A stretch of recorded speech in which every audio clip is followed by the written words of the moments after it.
I think it just sounds fancier and way less nerdier if I just call it subject rather than mineral specimen.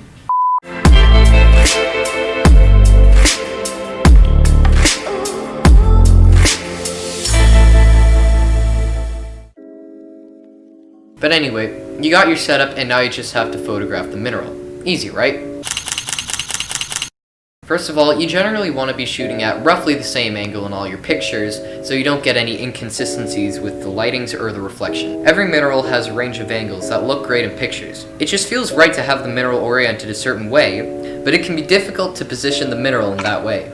The cheapest best way to combat this is with sticky tack, because it's very affordable and it grips the mineral really well. Some collectors have something called mineral tack, which is basically just sticky tack designed for mineral mounting. Just be careful when you're photographing from lower angles, especially if you're using glass, because the tack can be sometimes visible beneath the mineral. A better way to combat this is to mount your subject on acrylic, because it looks super professional and adds a lot of quality to your shots.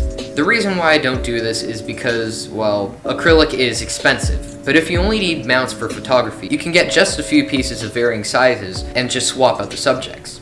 Again, you want to have as much of the subject's detail in the shot, so try to make it as big as possible while still leaving some area around it. If it's a particularly wide subject, it's a rule of thumb in photography to have more space on the top than the bottom.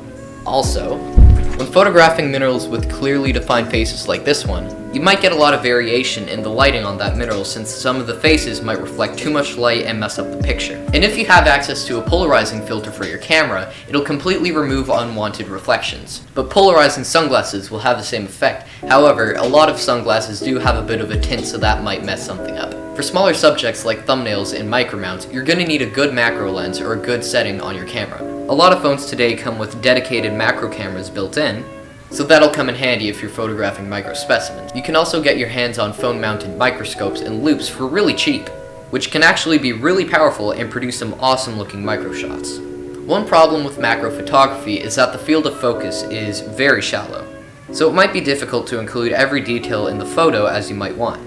Sometimes it's just better to use optical zoom if you have it, or just crop it if that's not an option. And sometimes the whole shallow focus field effect looks kinda cool for smaller specimens.